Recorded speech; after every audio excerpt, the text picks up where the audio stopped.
Luzes escuras, renovai vossa profissão de fé e o ideal brilhará à vossa frente a clarear a estrada. Paz. Ramacharn. Capítulo 12. Sublimação, paz. Sublimar é transformar com amor. Não pressupõe violência, nem mesmo em nome do bem, que só pode ser construído na paz de uma consciência tranquila. O amor que regenera, tolera, muitas vezes, além daquilo que desejaria, e por isso a alma que anseia por renovação precisa munir-se de uma dose de autocrítica benévola, capaz de transigir com as próprias imperfeições, mesmo quando consciente, esclarecido e vigilante sabe que seu proceder instintivo o leva por caminhos tortuosos. Como poderíamos concluir sobre problemas que não se explanassem à nossa vista? Como curar chagas que não se mostrassem?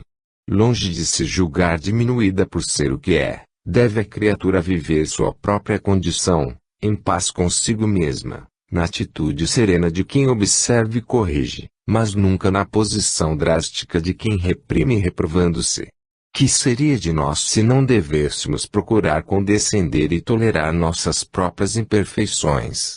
Automatismos milenares não se corrigem com o simples conhecimento do Evangelho e sua adoção mental e afetiva.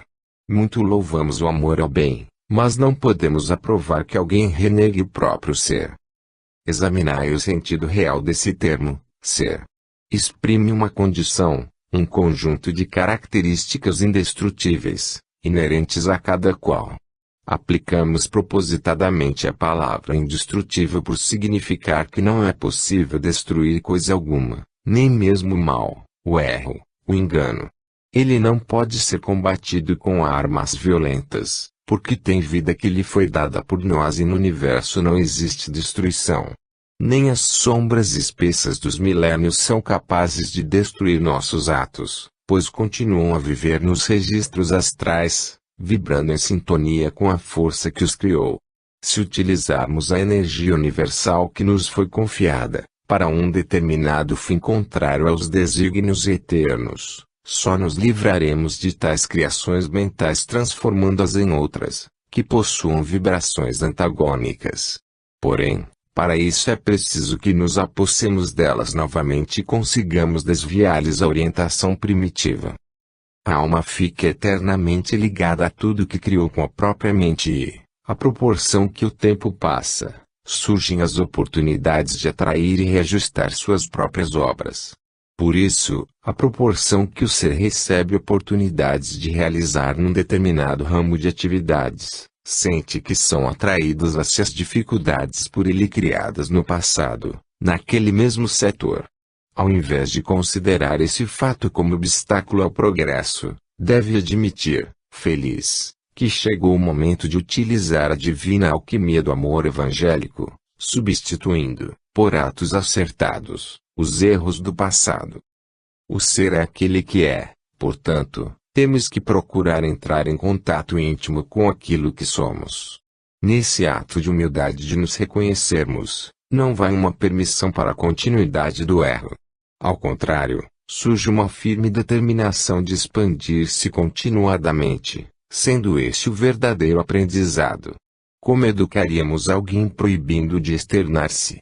O homem verdadeiramente esclarecido não se condena a um estado de tensão no qual sua personalidade é impedida de vir à tona, mas observa-se atentamente, dando ao próprio ser a largueza de ação suficiente para uma realização controlada, nem de rédeas presas, nem a galope desenfreado.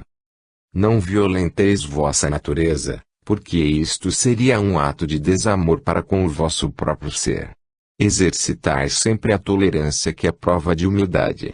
Tolerando pacientemente os erros de vosso aprendizado, a vossa condição imperfeita, tereis dado prova de não vos quererdes alçar a níveis espirituais ainda inacessíveis. Tolerando as imperfeições de vossos irmãos, provareis que não vos colocais acima deles, sabendo que sois também imperfeitos, merecedores de permanecer no mesmo plano evolutivo. Que bela existência quando, amando a grandiosidade da vida espiritual mais pura, sabemos tolerar, suportando nossa condição de aprendizes e amparando-nos mutuamente. Quem assim sabe viver já desfruta as delícias de uma compreensão que o aproxima dos planos mais altos da vida. Embora vivendo como um ser imperfeito, obscuro, sente sua condição de evolução sempre presente, não numa atitude rígida de superação imposta, de abafamento do próprio ser, mas na possibilidade de tolerar, corrigir e perdoar. Esta é a condição feliz de aprendizado diante da vida superior do espírito. Por isso disse que o amor cobre a multidão dos pecados. Ele não tenta destruir os pecados sufocando-os. Cobre-os mansamente, dissolvendo-os ao seu contato purificador. Não é possível fugir ao mal que está dentro de nós. Deixemo-lo vir ao encontro da nossa mente esclarecida, dando-lhe um antídoto de que carece, o bem cultivado conscientemente. Quanto aos resíduos dessa reação química, aquelas tristezas que sobem como fumaça sufocante e o desânimo qual espuma transbordante que tudo ameaça corroer, podem ser afastados pela limpeza oportuna e diligente, pois o laboratório do nosso espírito nos está ruirregue aos cuidados e teremos que viver dentro dele. Logo, quanto maior for o esforço que fizermos para mantê-lo em ordem, melhor será para nós a vida. Vede, pois, como empregar esses esforços. Não temais as consequências das reações que se fazem necessárias. Temei, sim, a tendência negativa, para adiá-las e a tentação, muito frequente, de contemplar desanimados e assustados o panorama circundante, sem a disposição de tudo repor nos devidos lugares. Tende fé. Sede firmes no propósito de vencer. Nós vos afirmamos mais uma vez, que só a fé é capaz de despertar em nós as forças necessárias à vitória, porque nos torna capazes de sentir a vibração do amor com que o Senhor nos impulsiona ao progresso. Convosco, hoje e sempre. Ramacharn. Nota do autor espiritual, na recordação do passado. A sublimação produz a semelhança do processo que consiste em volatilizar pelo calor e, após, solidificar pelo resfriamento. Ao calor das experiências que a vida apresenta ao discípulo para que adquira os valores desprezados no passado, reaviva-se sua memória espiritual e os impulsos subconscientes expandem-se como vapores. O aprendiz admira-se ao ver-se envolvido por impressões que existiam em seu íntimo, sem que pudesse percebê-las. Esses vapores o tonteiam e sua alma parece estar em ebulição. Termina a fase de evaporação quando se dá conta da necessidade de aproveitar a prova e entrar na fase de resfriamento, utilizando os valores positivos da alma, que refrescam e põem fim à fervura. Obtém, assim, a solidificação em novas condições de pureza. Este processo de sublimação aplica-se a todos os impulsos negativos do subconsciente e não somente ao instinto sexual, como afirmam alguns adeptos da psicologia. Capítulo 13. O amor, instrumento de sublimação. O amor que sublima a alma é um misto de conformação, luta e esperança.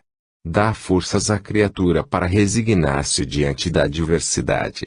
É uma energia que vem do alto e torna-o ser capaz de renunciar às próprias predileções, considerando-as secundárias em presença das realizações do bem. Envolvido nessa vibração positiva, sentir-se-á compensado de todos os sacrifícios na busca do seu ideal de paz. Só haverá recalques na alma humana, quando não se fizer a substituição de valores afetivos.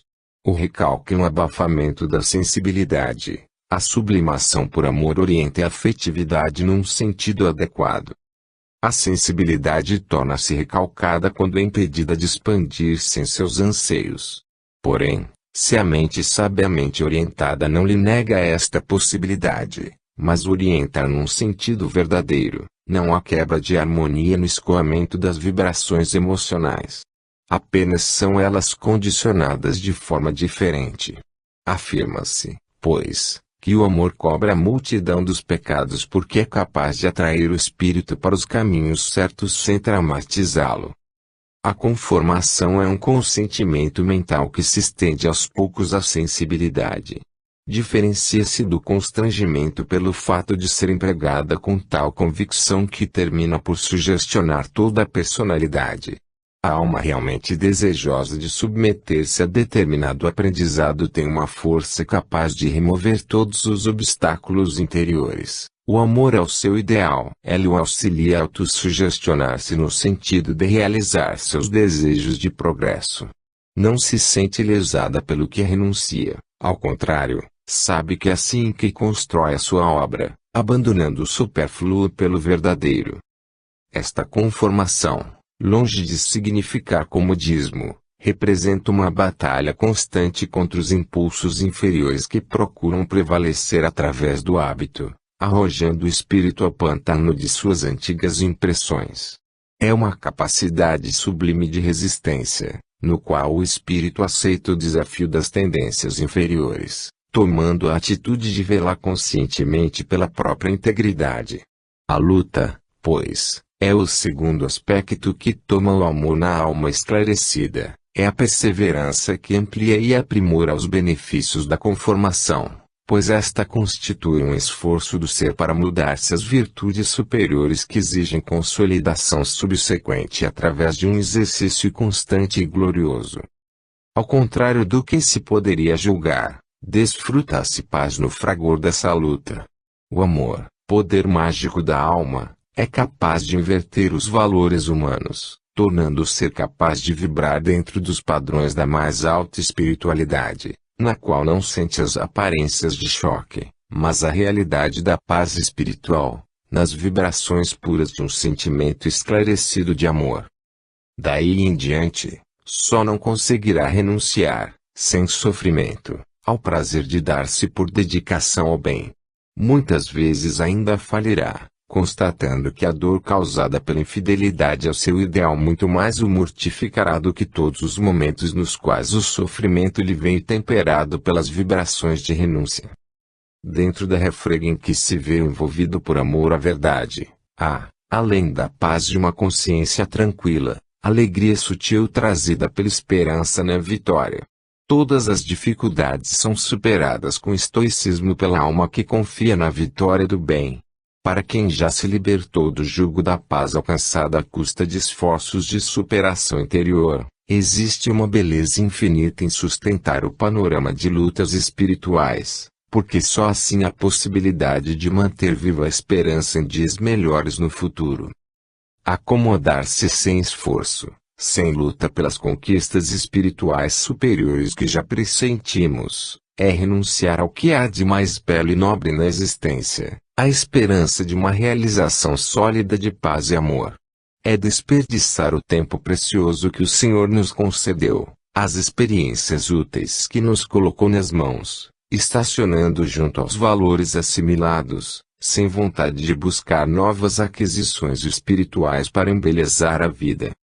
Busquemos, pois, discernir para onde se orienta nossa afetividade, se a sensibilidade que o Senhor nos concedeu como instrumento no qual devemos vibrar as mais puras melodias do amor continua a estacionar em sua capacidade de afinação superior ou se cumprimos a nossa tarefa conscienciosamente, procurando reproduzir em nós as harmonias cariciosas do bem para o qual fomos criados.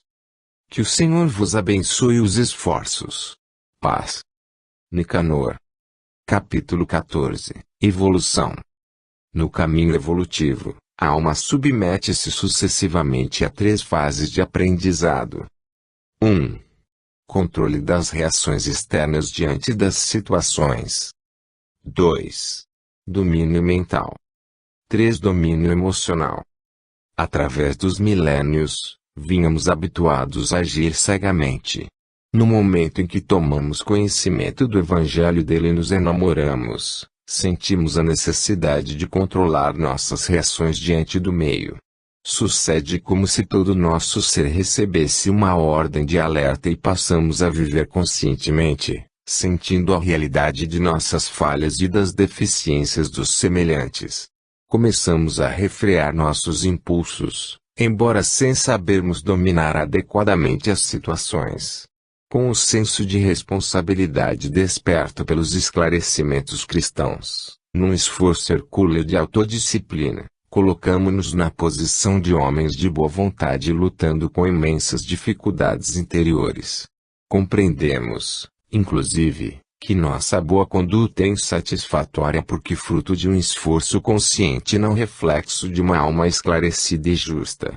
Resta-nos, entretanto, o consolo de sabermos que não cometeremos voluntariamente novos erros conscientes.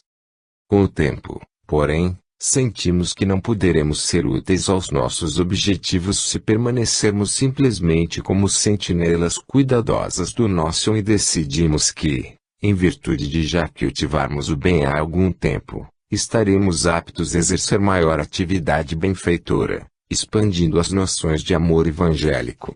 Procuramos agir como os cristãos primitivos que, após a resistência heroica ao mal em suas catacumbas, eram levados, à luz do dia, a combater as feras da incompreensão.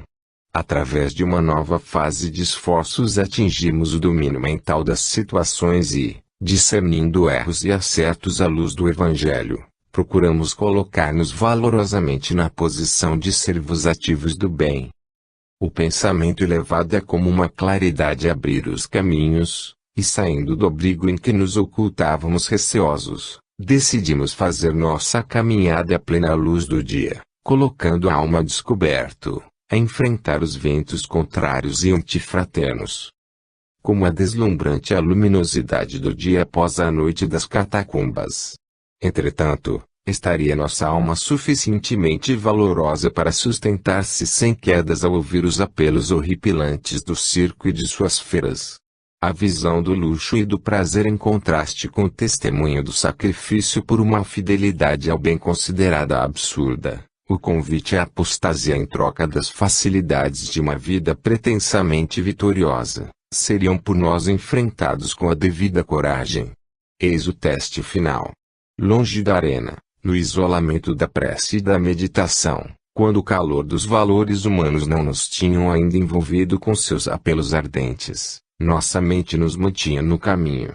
Era possível então conservar o domínio do ser, pois o problema emocional nos era facilitado pelo recolhimento às vibrações restritas de nossa catacumba interior, repleto de sons audíveis somente à alma em prece. Mas o Senhor nos abre os caminhos e nós aceitamos a prova decisiva. Surge a fase final do testemunho. As feras incontroláveis dos instintos são chamadas à arena em nosso panorama interior e eis que é exigida de nós a atitude de serenidade de uma fé inabalável. Senhores do controle das reações externas, do domínio mental das situações, através de uma aplicação incansável ao estudo das diretrizes norteadoras da vida, resta-nos a parte decisiva. Incorporar-nos ao panorama da existência, no contato permanente com o erro que nos sitia e sair dele incólumes na fé que abraçamos. Eis que nessa fase decide-se o aproveitamento final, como o exame definitivo em que o discípulo enfrenta só um mestre. Nessa situação, o único recurso é por todos ser a prova, dando de si o melhor, esquecido de tudo mais à volta. O domínio emocional, a prova decisiva, será vencida quando conseguirmos calar os ouvidos da alma a todos os ecos exteriores. Então, embora em plena arena de lutas, sentiremos o chamado interior da paz como o mestre dos mestres. Toda a nossa sensibilidade estará nele que jamais nos decepcionará. Feridos, humilhados, derrotados aparentemente, nenhum desses choques conseguirá prostrar-nos a alma, pois só refletiremos o que nos vem dele, a paz, recompensa do amor com que nos dedicamos à verdade pregada pelo seu exemplo divino. Seja este o vosso galardão espiritual. Damásio, nome usado por Ramachine na sua última encarnação, no Brasil. Capítulo 15, Vigilância. Orai e vigiai, disse Jesus. Apontou o caminho e cabe-nos procurar os meios de trilhá-lo. A oração abre a alma às vibrações de paz, tornando-a capaz de aprender a vigiar com serenidade. A recomendação do Cristo indica-nos um roteiro prático de renovação, mostrando que a imperfeição humana exige um exercício constante de autossuperação. Nada prova melhor sua compreensão absoluta de nossas necessidades do que o cuidado de estabelecer a fórmula mediante a qual nos sustentaríamos nas horas de luta. Orar, pois, é o primeiro passo, no qual entrega-se a criatura às emanações sublimes do amor divino, colocando-se diante da vida na posição de beneficiária da luz. Cumprida esta parte, recebida a inspiração como uma transfusão de energias, segue-se a necessidade de recomeçar a atividade em bases novas, sempre mais aperfeiçoadas. É o momento de aplicarmos o esforço e para isso necessitamos estabelecer um programa de ação. Entrega-nos o Senhor os valores da inteligência, da vontade e da sensibilidade para que, manipulados adequadamente, possamos tecer o material de envolvimento próprio, cada vez com maior perfeição. Usamos, então, a inteligência para discernir os caminhos novos e percebemos a necessidade de exercitar a vontade na direção segura de toda a sensibilidade, sob a luz da compreensão trazida pelo labor da mente. E deparamos nesse instante com a necessidade de discernir a forma de aplicar a vigilância. Isto requer 3 condições principais. 1. A introspeção. 2. A análise. E 3. A renovação. O ser invigilante é refratário à introspecção.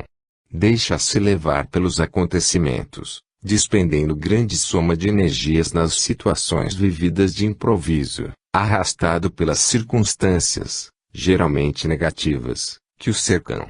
Ilude-se numa falsa noção de despreocupação, julgando erradamente que seria fastidioso e cansativo entregar-se à autoobservação. Prefere ser tragado pela voragem dos acontecimentos, estonteado pela avalanche de ideias e sensações, sem parar para examinar a repercussão íntima do que lhe sucede. Arrenega-se, descontrola-se, arrepende-se e desespera-se, como consequência de não utilizar seus esforços num sentido construtivo de autoanálise para a renovação de diretrizes. Entretanto, se abrisse a mente ao exercício da vigilância, teria oportunidade de reharmonizar-se através do trabalho constante de repor cada coisa em seu devido lugar.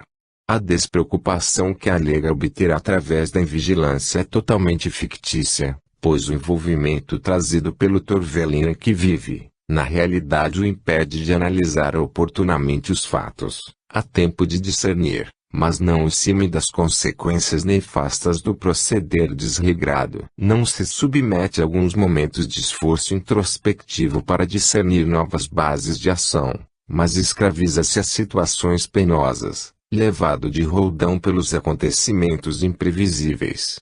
As energias que se nega a despender são esbanjadas numa atividade descontrolada. A despreocupação é falsa, pois forma-se um estado de tensão emocional, fruto da falta de controle mental e emotivo. Não economiza energias, somente deixa-as correr indisciplinadamente. O fato de não querer aborrecer-se com a análise não o exime de contrariar-se, muitas vezes violentamente, com os fatos que se encaminham em sentido contrário aos seus desejos. A alma vigilante é instrumento passivo diante das correntes mentais divergentes e age, alternadamente, contra e a favor de seus próprios interesses. É facilmente influenciada pelas sugestões das mentes que desejam desviá-la de seu próprio caminho. Jamais vos deixeis embair pela afirmação de que o estudo e a meditação sejam fonte de aborrecimentos. Na realidade, ajudam-nos a identificar com maior clareza os erros cometidos, causando-nos contrariedades apenas enquanto nos negarmos a realizar o que a compreensão elevada da vida nos aponta como o caminho certo. A alma sincera e fiel à sua própria evolução só colherá alegrias do trabalho espiritual de vigilância. Tende bastante cautela contra as sugestões que vos chegam afirmando que a análise dos fatos vos aborrece a vida com tristezas inoportunas. Desejam induzir-vos a colocar sobre os males uma camada de areia incapaz de impedir-lhes a putrefação. Analisa-vos, não permitindo que se fossilizem os detritos mentais das formações psicológicas negativas. Por mais que vos atraiam as realizações ostensivas da vida, jamais negligencieis a fonte dessas realizações que é a vossa vida interior.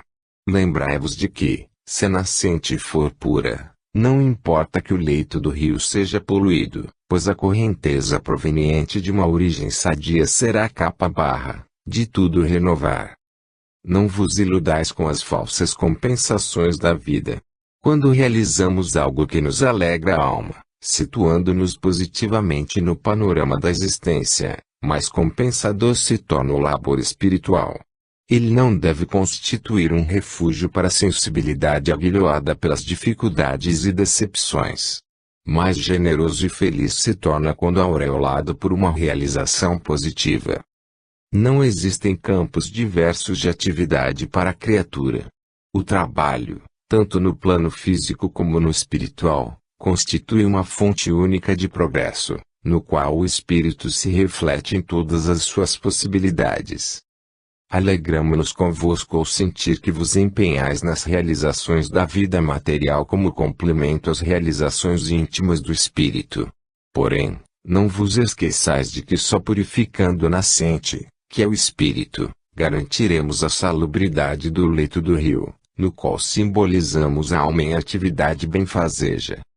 Sede pacientes na introspecção, na análise e na renovação, porque de vossa aplicação a esses valores positivos resultará a felicidade que vos chegará com a alegria de ver concretizados vossos sonhos de paz. Lembrai-vos, porém, de que esta paz é o prêmio do exercício constante de vigilância contra os erros que nos assediam, pondo à prova a nossa capacidade de resistência. Salve a luz que norteia o espírito para seus altos objetivos, renovando sempre a oportunidade de perseverar na busca da paz. Vosso irmão em Dharma. Ramacharn. Capítulo 16. Serenidade, equilíbrio emocional. Serenidade significa a fé e confiança nos desígnios do Eterno, provém da paz de uma consciência tranquila que renova os recursos espirituais para a longa jornada. Não transborda orgulho nem prepotência. Permanece no campo da luta pacientemente à espera de que a força do bem tudo possa renovar. Como um trator a plainar os caminhos acidentados, possui a estabilidade da segurança e a força da confiança que impulsiona de maneira imperturbável. A serenidade não destrói o erro mas tolera enquanto compreende que ele não possui forças para transformar-se, porém não se perturba, pois crê firmemente que o erro é produto da ignorância e que toda treva será desfeita pela luz. Na jornada evolutiva um princípio de autoconfiança deve manter o servo na atitude serena, pois o erro procura sem cessar destruir a base de sustentação da virtude, que é a serenidade, produto da certeza na vitória do bem. A alma serena sabe suportar porque tem esperança e é humilde, confiando no bem, embora conheça a realidade de ser ainda imperfeita. Tem a sabedoria de suportar com paciência os vendavais porque conquistou a dupla força que a sustenta, a confiança na vitória do bem e a consciência dos seus poucos méritos, que a faz suportar a luta necessária do aprendizado. A serenidade é fruto da conquista do equilíbrio emocional e só é consolidada através das lutas, nas quais a alma necessita recompor-se inúmeras vezes, como o lutador que para fim de aurir a força do oxigênio renovador. Serenidade é persistência por amor a Deus e ao próximo. É compaixão diante dos erros alheios, é esperança na renovação do semelhante desviado, é fraternidade enfim. É humildade, é tolerância, é paciência.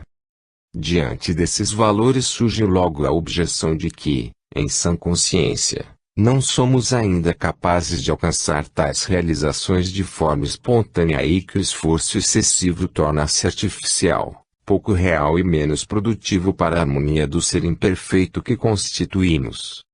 Vem-nos então a certeza de que, se possuíssemos a virtude, não necessitaríamos analisá-la, pois já estaria assimilada e, no pleno gozo de suas vantagens, nada mais seria preciso do que utilizá-la bem geral. Se a dissecamos é para que fiquem nítidas diante de nós suas partes componentes e, Tendo-as em mira, renovemos nossas disposições favoráveis à construção de valores novos em nosso íntimo. Nesse desejo de aprender e assimilar não vai uma tentativa de sufocação da alma, por comprimi-la em moldes de excessiva pureza, não vai tampouco uma admoestação às vossas deficiências.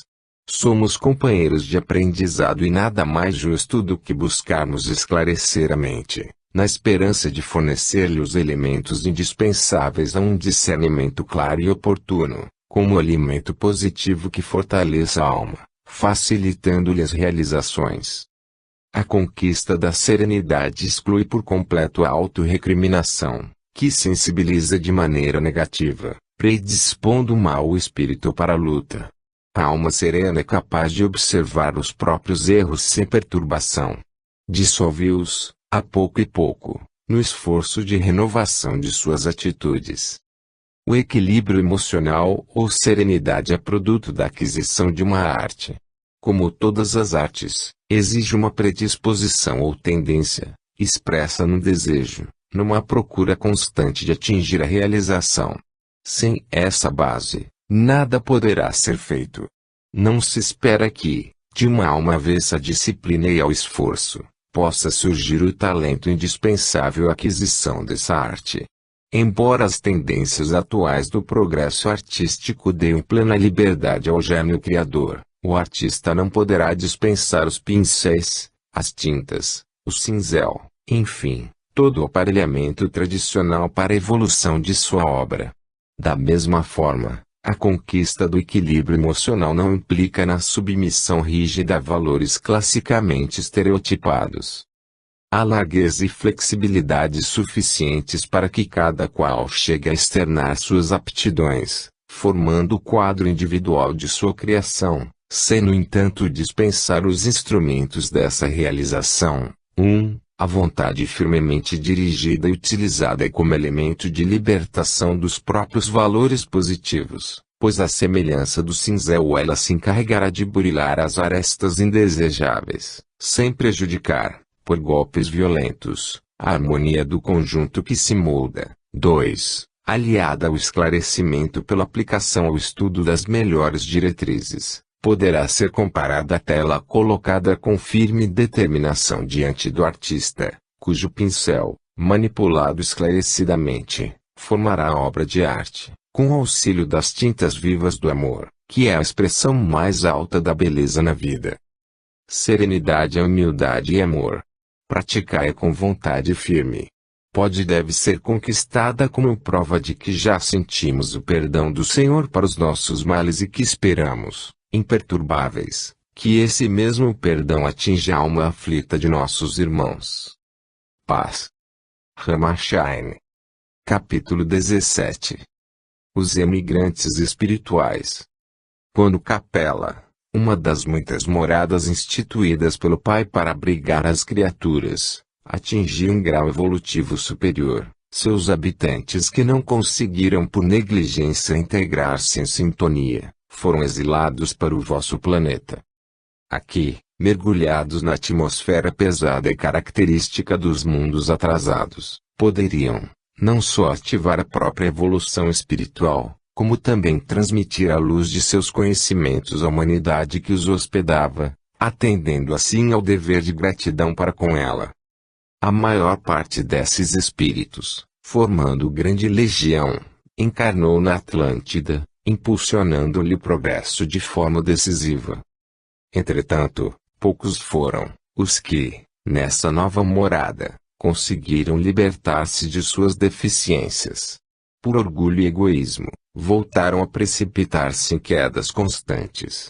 Em vez de sanearem o ambiente para onde haviam imigrado, por seus desmandos e infrações contra os preceitos da lei divina, que conheciam muito bem, criaram um ambiente moral de tão baixo teor, que as reações da lei de causa e efeito provocaram convulsões geológicas e cataclismos sucessivos, cujo epílogo foi o afundamento desse continente nas profundidades do oceano. Porém, essa legião de espíritos rebeldes, condenados a prosseguir sua peregrinação pela terra, reencarnou diversas vezes, estabelecendo-se em agrupamentos e regiões de acordo com as afinidades que apresentavam. Numeroso contingente dessas almas fixou-se no aprazível Vale do Nilo onde, conforme já ocorrera na Atlântida, demonstrou elevado grau de cultura, difundindo conhecimentos que ainda assombram os historiadores e arqueólogos da atualidade. Tornou-se então o Egito o expoente máximo da civilização daquela época remota, irradiando a luz da sabedoria. Porém, infelizmente, vícios milenares que os perturbavam, voltaram à superfície, aviltando a consciência desse povo. Se ensinavam ao rude lavrador os meios de tirar maior rendimento de suas terras mediante novos processos agrícolas, se asseguravam melhor saúde ao povo utilizando seus conhecimentos de medicina, ou anunciavam com precisão os fenômenos astronômicos e físicos da natureza, também exploravam a massa dos oprimidos, submetendo-os à servidão de uma casta de privilegiados que monopolizava o poder. Vedavam ao povo o contato com as verdades eternas, cultuando-as somente dentro de suntuosos templos, tudo fazendo para, ante os olhos dos pobres e ignorantes, serem considerados como criaturas privilegiadas. E assim usufruíram as regalias de uma vida de prazeres mundanos e de comodidades supérfluas. Os abusos sucediam-se, a obra do Senhor era traiçoada e retardada pelos falsos obreiros.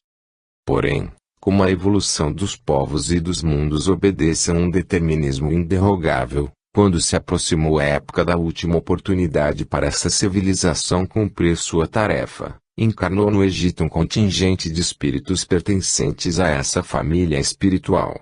Promoveriam uma reforma, não só quanto às diretrizes e prerrogativas a serem concedidas ao povo egípcio, como também trariam à consciência geral a luz da verdade, que até então tinha sido monopólio dos nobres e da casta sacerdotal.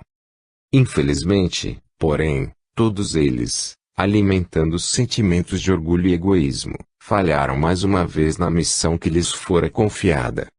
No entanto, amargurados pelas decepções e erros de muitos séculos, hoje encontram-se encanados seguindo um novo roteiro. Enfim, desejam dar testemunho positivo de aceitar incondicionalmente a função de instrumentos obedientes aos desígnios do Pai Celestial.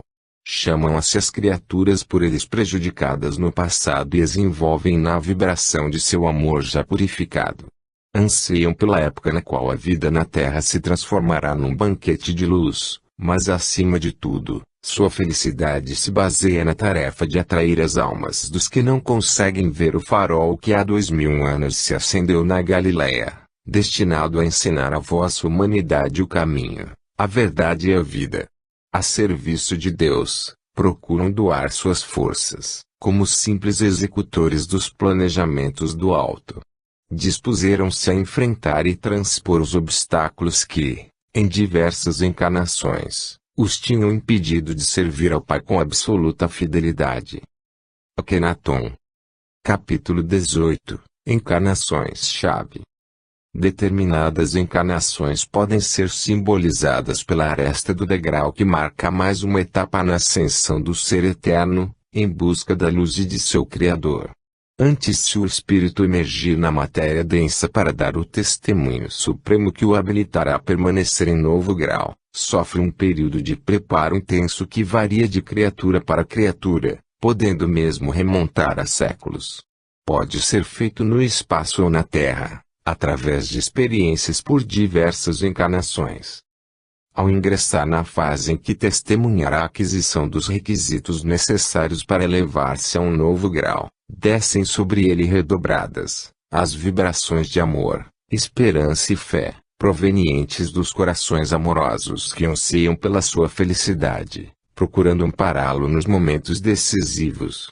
Sentirá bem nítido o chamado do bem e do mal e, empregando o próprio discernimento, terá que fazer a distinção entre eles, para revelar a realidade ponto de suas vibrações na escolha do caminho a seguir. Demonstrará então se assimilou às emanações puras do bem ou se os ensinamentos do curso realizado não foram aproveitados. Nesse caso, terá que recomeçar a experiência através de novos estudos e novas encarnações preparatórias. Essa existência ficará marcada pelo esforço despendido e pela decepção do ser que viu as mãos apalparem a aresta de novo degrau, vislumbrou-lhe a beleza, mas não encontrou forças para a ascensão, caindo na laje inferior que esperava não mais pisar.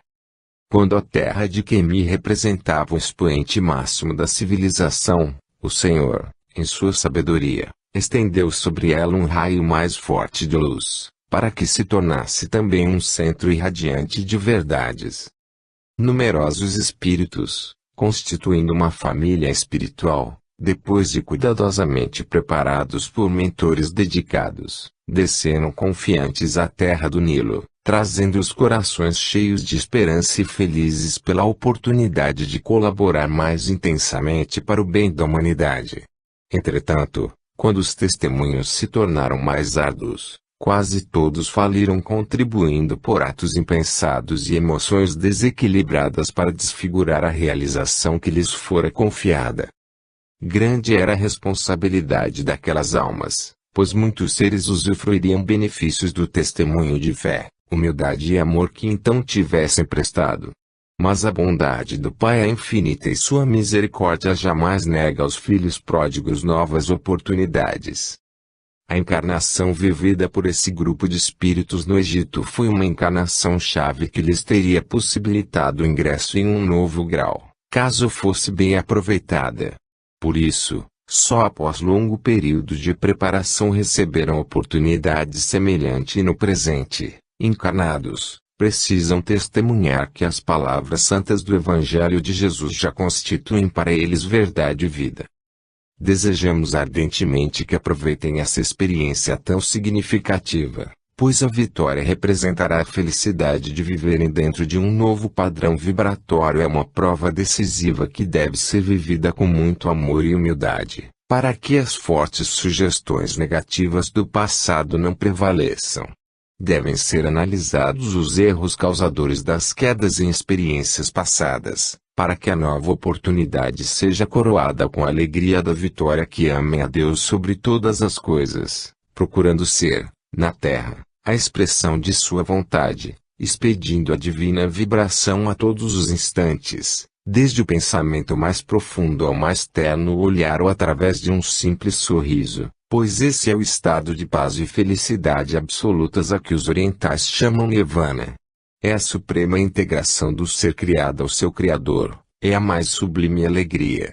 Nada mais se deseja depois dessa realização além de continuar a ser a centelha de luz emitida por Deus, nosso Pai, força criadora do universo, usina geradora de todo amor.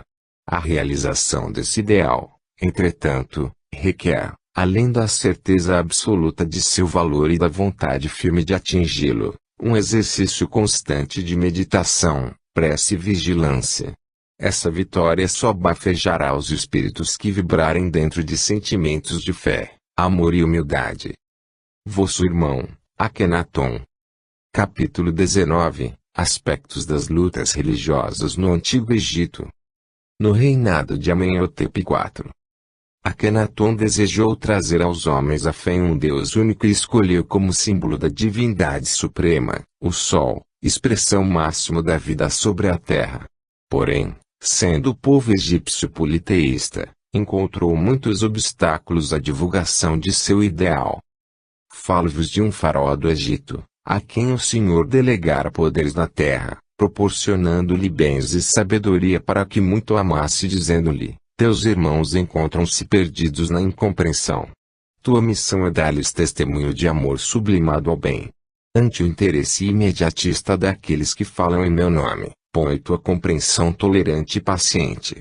Ama com toda a grandeza de tua alma, porém coloca diante de ti o anteparo do bom senso, graduando a intensidade da luz que te chega. Confio em ti. Tu é a minha seara no campo que te entrego. Lavra, semeia e cuida da safra que te compete recolher ao meu celeiro. Disse a terra o irmão a que me refiro e deu imediatas e lhe novas de suas puras intenções. Espalhou em torno de si o idealismo que liga o homem ao unideus único e verdadeiro. Amou, viveu intensamente, tudo sacrificando a bem de suas convicções. Por fidelidade ao ideal renovador, foi ao extremo de renunciar a todos os bens da vida.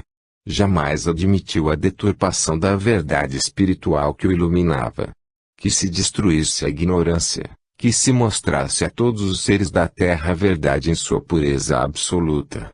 Que fosse possível ao mais humilde camponês instruir-se e sentir a beleza da vida desfrutada pelos que, mediante seus esforços próprios, conseguem ser reflexos vivos do amor divino. Seu ideal supremo era que a todos os homens fosse proporcionada a alegria de extasiar-se diante da bondade do Pai, libertos das falsas noções religiosas que os escravizavam às superstições. Orou, sofreu, chorou, deixando-se tragar pela avalanche de ódio incontido que rolou sobre o solo abençoado que ele desejaria oscular em momentos de sublime enlevo diante da vida. Na correnteza das paixões enfurecidas, viu serem levados os destroços de tudo que procurara construir por amor a Deus. Nem seu corpo foi poupado, pois aqueles cujos interesses eram prejudicados pelos seus ensinamentos, certa noite invadiram o Vale dos Reis e, em bandos, levaram sua múmia em sinistro séquito de ódio, lançando ao leito do rio que ele tanto amara. Entretanto, nenhum sudário lhe seria mais caro do que as águas abençoadas que alimentavam a vida do seu povo e seu espírito não se perturbou com semelhante fato. Os egípcios conheciam as forças magnéticas que regem a vida e consideravam de alto valor uma tradição que, ante os olhos profanos, tem uma significação exótica. As múmias eram conservadas em benefício do espírito desencarnado, pois sabiam que as energias vitais permanecem algum tempo ligadas ao corpo que animaram, o qual se transforma num centro de vibrações amoráveis, devido ao culto que a família dispensa ao espírito do ente querido. Dispunham de conhecimentos superiores herdados das concepções científicas de grandes sábios que estiveram na Terra e que justificam a origem de um culto incompreendido pelos que ignoram os enigmas de uma civilização tão afastada no tempo quanto no modo de sentir e interpretar a vida. O espírito de Akhenaton, apesar de conhecer o valor atribuído às múmias, não se inquietou com a profanação de seu túmulo, pois seu profundo amor à natureza fazia-o aceitar as águas do Nilo como um túmulo adequado para receber seu corpo. Assim terminou sua peregrinação na terra o servo fiel do Senhor. Que direis do procedimento desse rei? Foi um apóstolo, foi um santo. Eu vos respondo, foi um idealista, mas não conseguiu desempenhar apropriadamente sua missão.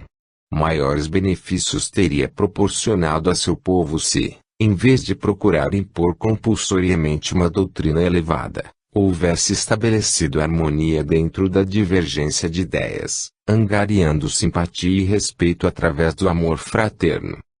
Após seu desencarne entidades luminosas, cuja afeição conquistara com seus pensamentos nobres, envolveram-no, imunizando contra as forças maléficas, pois chegara ao fim sua missão de renúncia.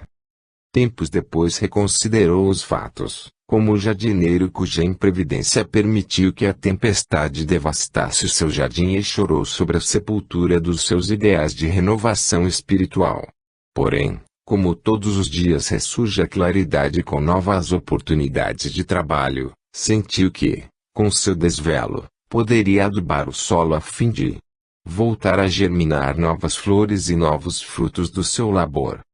Analisando então o panorama religioso da época, deduziu que se fazia necessário estudá-lo profundamente, para que, através do tempo, pudesse orientar-se melhor e concluir sua missão de amor e esclarecimento.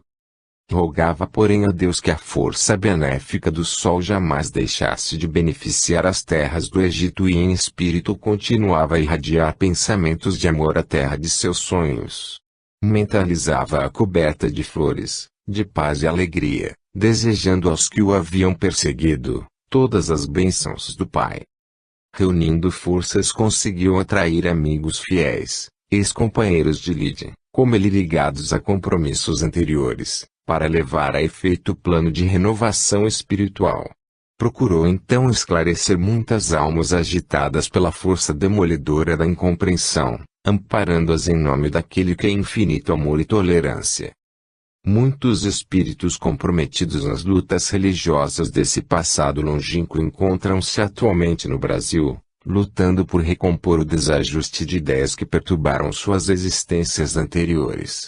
Aí encontram um ambiente adequado a uma renovação espiritual construtiva. Assim, através dos séculos, vem-se desfazendo os equívocos e a dúvida que os choques de opiniões causaram aos espíritos que foram testemunhas dos acontecimentos estarrecedores daquela época. Akhenaton certificou-se de que muito ainda seria necessário para que os habitantes daquela parte do globo terrestre compreendessem as realidades espirituais aceitas por ele. Decidiu então traçar diretrizes diferentes. Como ponto básico da nova orientação, libertou-se das contingências étnicas e geográficas, convertendo-se em cidadão do universo, disposto a aplicar as suas energias benéficas em todas as realizações do futuro.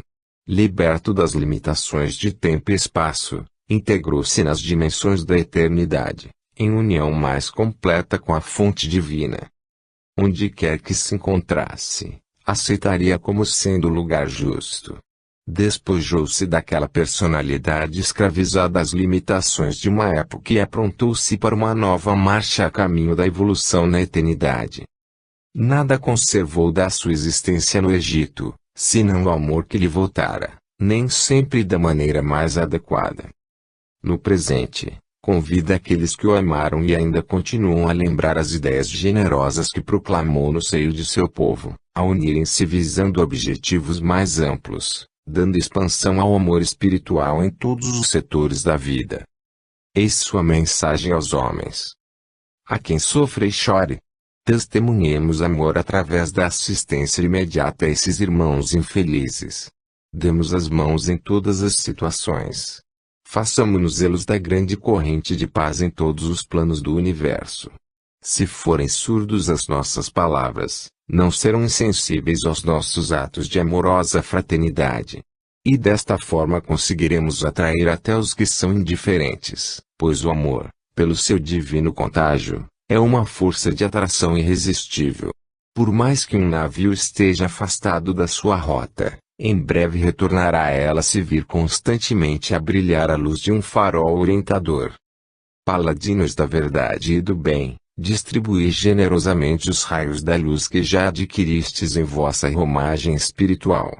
Por mais humildes que sejamos, utilizemos a palavra e todos os demais recursos para concretizar, mesmo a longo prazo, os ideais que acalentamos há tantos séculos e cuja estrela guia são os ensinamentos do Evangelho de Jesus. Atualmente processa-se em vosso planeta um recrutamento em massa para ser desencadeada a investida final do bem. Alistai-vos quanto antes na luta pelos grandes movimentos da evolução moral e espiritual da humanidade, no sentido de construirdes o reino de paz e harmonia com as esferas espirituais mais elevadas. Uni-vos em pensamento, pois realizando a consolidação da poderosa corrente do amor, os homens despertarão aos poucos da cegueira em que têm permanecido há séculos. A cada instante, renovai com uma gota que seja, a provisão de água cristalina de vosso amor, a fim de atenderdes a todos os sedentos de amparo e misericórdia. Ajudemos a fortalecer os baluartes do bem, que vêm sendo erguidos através dos milênios. Emite constantes vibrações de paz e amor, em todos os ambientes onde estiverdes, pois quais sementes lançadas à terra, elas produzirão flores perfumosas e frutos nutrientes para o espírito, dispondo a lutar pelas causas santificantes da humanidade. Trago-vos esta mensagem, recordando fatos ocorridos numa época remota, a fim de dar-vos testemunho de que nenhum rito, nenhum louvor à fonte divina será mais proveitoso do que o amor, sempre o amor. Buscai senti-lo na alma e então a luz da espiritualidade será um farol a guiar-vos na estrada infinita da evolução.